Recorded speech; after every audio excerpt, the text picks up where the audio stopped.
Angel ministries അവതരിപ്പിക്കുന്നു ജീവമാർഗം.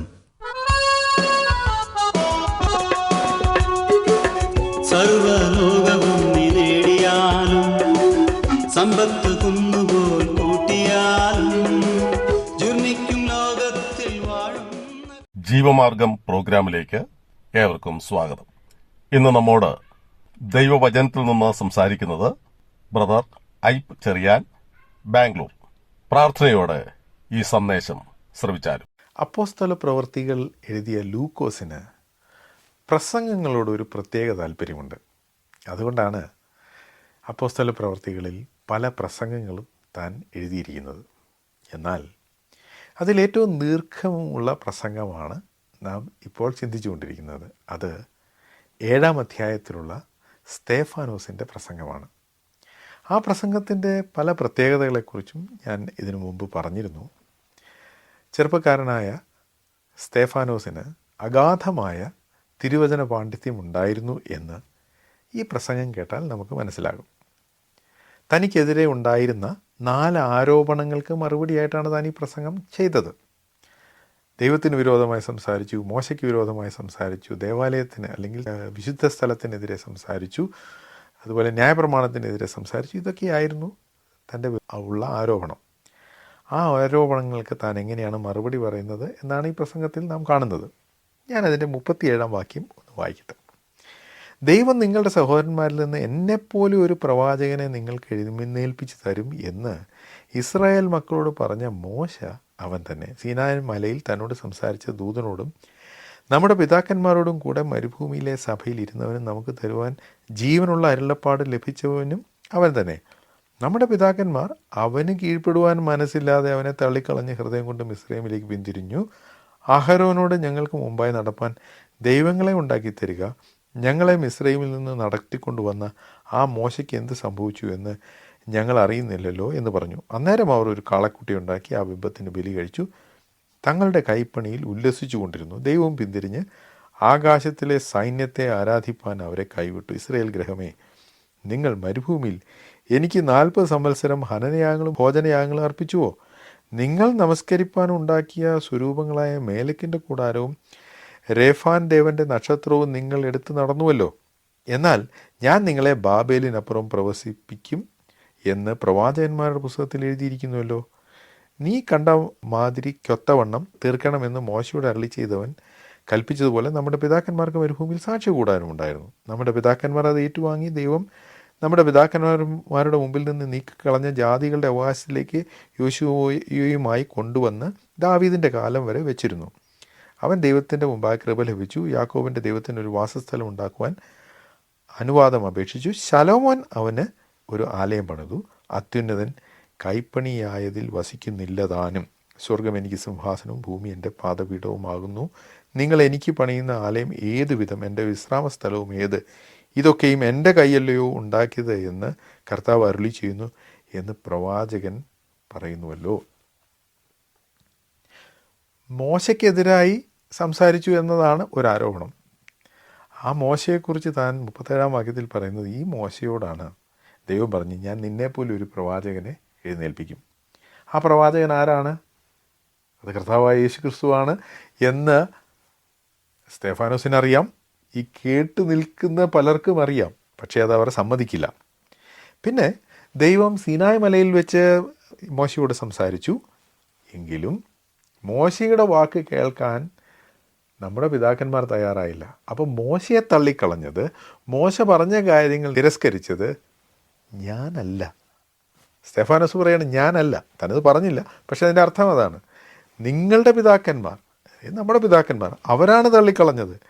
അവരാണ് അഹരോനോട് പറഞ്ഞത് ഞങ്ങൾക്കൊരു ദൈവത്തെ ഉണ്ടാക്കി തരിക. അവർ കാളക്കുട്ടിയെ ഉണ്ടാക്കി. അവർ ആ ബിംബത്തിന് ബലി കഴിച്ചു. അവരുടെ കൈപ്പണിയിൽ അവർ ഉല്ലസിച്ചു. അപ്പോൾ ദൈവം അവരോട് കോപിച്ചു. ദൈവം പിന്തിരിഞ്ഞു, ആകാശത്തിലെ സൈന്യത്തെ ആരാധിപ്പാൻ അവരെ കൈവിട്ടു എന്നാണ് വായിക്കുന്നത്. അപ്പോൾ ദൈവത്തിനെതിരെയും മോശയ്ക്കെതിരെയും മറുതലിച്ചത് ഞാനല്ല, നിങ്ങളുടെ പിതാക്കന്മാർ, അവരാണത് ചെയ്തത്. പിന്നെ അവരുടെ ഇടയിൽ വിഗ്രഹാരാധന ഉണ്ടായിരുന്നു. മോലക്കിൻ്റെ കാര്യം പറയുന്നു, രേഫൻ ദേവൻ്റെ നക്ഷത്രത്തെക്കുറിച്ച് പറയുന്നു. അതുകൊണ്ട് ദൈവം അവരെ ബാബേലിൽ പ്രവാസത്തിന് വിടുമെന്ന് പ്രവാചകന്മാർ മുഖാന്തരം അരുളി ചെയ്തു. അത് നടന്നു എന്ന കാര്യം എനിക്കും നിങ്ങൾക്കും അറിയാം. പിന്നെ താൻ സമാഗമന കൂടാരത്തെക്കുറിച്ച് പറയുകയാണ്. മോശയ്ക്ക് ദൈവം പറഞ്ഞു കൊടുത്തു, നീ കണ്ട മാതൃക പ്രകാരം സമാഗമന കൂടാരം ഉണ്ടാക്കണം. അതാണല്ലോ ദേവാലയത്തിന് മുമ്പുണ്ടായിരുന്നത്. ആ സമാഗമന കൂടാരം ഒരു സ്ഥലത്തല്ല ഇരുന്നത്. മരുഭൂമിയിൽ കൂടി അവർ നടന്നപ്പോൾ മരുഭൂമിയിലുള്ള പല സ്ഥലത്തും അത് കൊണ്ടുപോയി. പിന്നീട് ഇസ്രയേലിലും പല സ്ഥലത്തും തിരുനിവാസം വെച്ചതായി നമ്മൾ വായിക്കുന്നുണ്ട്. ദാവീദിനാണ് ദേവാലയം പണിയണം എന്നൊരാഗ്രഹമുണ്ടായത്. അപ്പോൾ ദാവീദിനോടും ദൈവം പറഞ്ഞു, ഇത്രയും നാളായി ഞാൻ നിന്നോടൊരു ദേവാലയം പണിയാൻ ചോദിച്ചിട്ടുണ്ടോ? എനിക്കൊരു വാസസ്ഥലം വേണമെന്ന് ഞാൻ പറഞ്ഞിട്ടുണ്ടോ?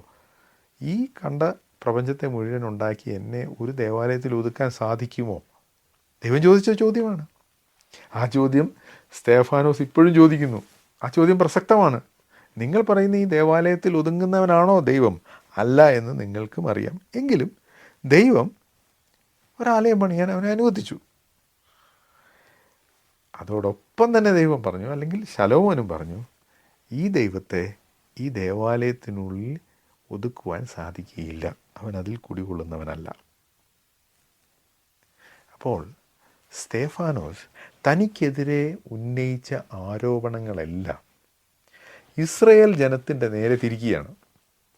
ഇസ്രയേൽ മക്കളാണ് ദൈവത്തെ തള്ളിക്കളഞ്ഞത്. ഇസ്രയേൽ മക്കളാണ് ന്യായപ്രമാണം തള്ളിക്കളഞ്ഞത്.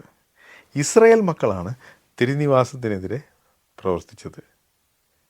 ഇസ്രയേൽ മക്കളാണ് മോശയ്ക്കെതിരെ പ്രവർത്തിച്ചത്, അല്ലെങ്കിൽ മോശ പറഞ്ഞത് അനുസരിക്കാതിരുന്നത്. ഞാനല്ല. ഇത് കഴിഞ്ഞ് യേശുവിനെക്കുറിച്ച് പറയേണ്ടതായിരുന്നു. പക്ഷേ അതിന് പകരം സ്തേഫാനോസ് 51 വാക്യത്തിൽ, ശാഠ്യക്കാരും ഹൃദയത്തിനും ചെവിക്കും പരിച്ഛാദന ഇല്ലാത്തവരുമായുള്ളവരെ, നിങ്ങളുടെ പിതാക്കന്മാരെ പോലെ തന്നെ നിങ്ങളും എല്ലായ്പ്പോഴും പരിശുദ്ധാത്മാവിനോട് മറുത്തു നിൽക്കുന്നു. ഇത് ഒരു ഡയറക്റ്റ് അറ്റാക്കാണ്. എന്ന് പറഞ്ഞാൽ നിങ്ങൾ എന്താണ് ഇപ്പോൾ ചെയ്യുന്നത് എന്നാണ് സ്തേഫാനോസ് പറഞ്ഞത്. താനത് പറഞ്ഞപ്പോൾ മറ്റൊരു കാര്യം കൂടി പറഞ്ഞു. ഇതാണ് തലമുറയായി അനേക വർഷങ്ങളായി ഇസ്രയേൽ ജാതി ദൈവത്തോട് ചെയ്യുന്നത്. അവർ ശാഠ്യക്കാരാണ്. എന്ന് വെച്ചാൽ ദൈവം പറയുന്നത് അംഗീകരിക്കുകയില്ല, സെൽഫ് വിൽ, അവരുടെ ശാഠ്യം മാത്രമേ നടക്കുകയുള്ളൂ. രണ്ടാമത്തെ കാര്യം, ഹൃദയത്തിനും ചെവിക്കും പരിച്ഛേദന ഇല്ലാത്തവരുമായുള്ളവരെ. നിങ്ങൾ ഓർക്കുന്നുണ്ടോ, ഇസ്രയേൽ മക്കൾ ഏതെങ്കിലും ഒരു അന്യജാതിക്കാരനുമായി യുദ്ധം ചെയ്യാൻ പോകുമ്പോഴോ അല്ലെങ്കിൽ അവൻ അവരുടെ അടുത്ത് വരികയൊക്കെ ചെയ്യുമ്പോൾ അവരെ വിളിക്കുന്ന ഒരു മോശം പേരാണ് അഗ്രചർമ്മി. നമ്മുടെ ഭാഷയിൽ ചീത്ത വിളിക്കുന്നതിന് തുല്യമാണ് യഹൂദന്മാർ ജാതികളെ അഗ്രചർമ്മി എന്ന് വിളിക്കുന്നത്.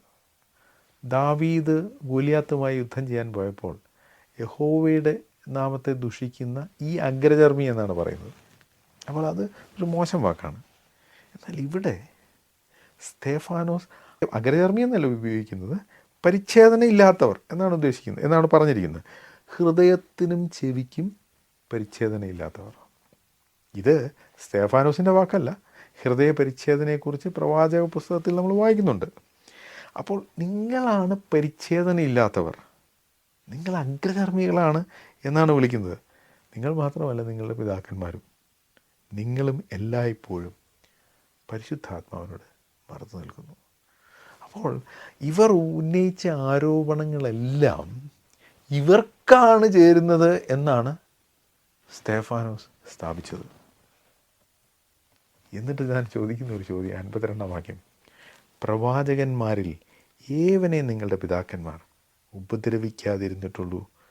നീതിമാനായവൻ്റെ വരവിനെക്കുറിച്ച് മുന്നറിയിച്ചവരെ അവർ കൊന്നുകളഞ്ഞു. അപ്പോൾ പ്രവാചകന്മാരെ കൊന്നുകളഞ്ഞത് ജാതികളല്ല,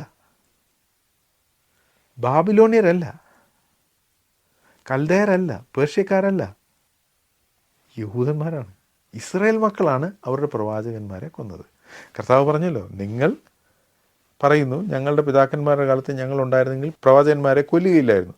അപ്പോൾ നിങ്ങൾ തന്നെ സാക്ഷ്യം പറയുന്നു, നിങ്ങളുടെ പിതാക്കന്മാരാണ് പ്രവാചകന്മാരെ കൊന്നത്. അതുതന്നെയാണ് സ്തേഫാനോസ് ഇവിടെ പറയുന്നത്.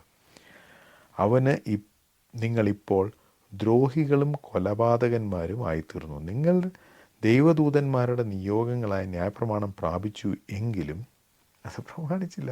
നിങ്ങൾ പറയുമല്ലോ ഞാൻ ന്യായപ്രമാണത്തിനെതിരെ സംസാരിച്ചെന്ന്. പക്ഷെ നിങ്ങൾ ന്യായപ്രമാണം അനുസരിക്കാത്തവരാണ്. ഉത്തരം മുട്ടുമ്പോൾ ആളുകൾ കോപാകുലരാവും. ഇവിടെ അവർ കോപപരവശരായി അവൻ്റെ നേരെ പല്ല് കടിച്ചു. ഈ പല്ല് കടിച്ചത് ആരാണ്? ന്യായാധിപ സംഘത്തിലിരുന്നവരെ, കള്ളസാക്ഷികളല്ല. ന്യായാധിപ സംഘത്തിലിരുന്ന ആളുകളാണ് ഇപ്പോൾ പല്ല് കടിക്കുന്നത്. അവർ പല്ല് കടിച്ച് കോപിക്കുകയാണ്. സ്തേഫാനോസ് പറഞ്ഞ കാര്യങ്ങൾക്ക് മറുപടി ഇല്ലാഞ്ഞതുകൊണ്ട് അവരിപ്പോൾ കോപിച്ച് അവനെ കൊല്ലുവാൻ ശ്രമിക്കുന്നു.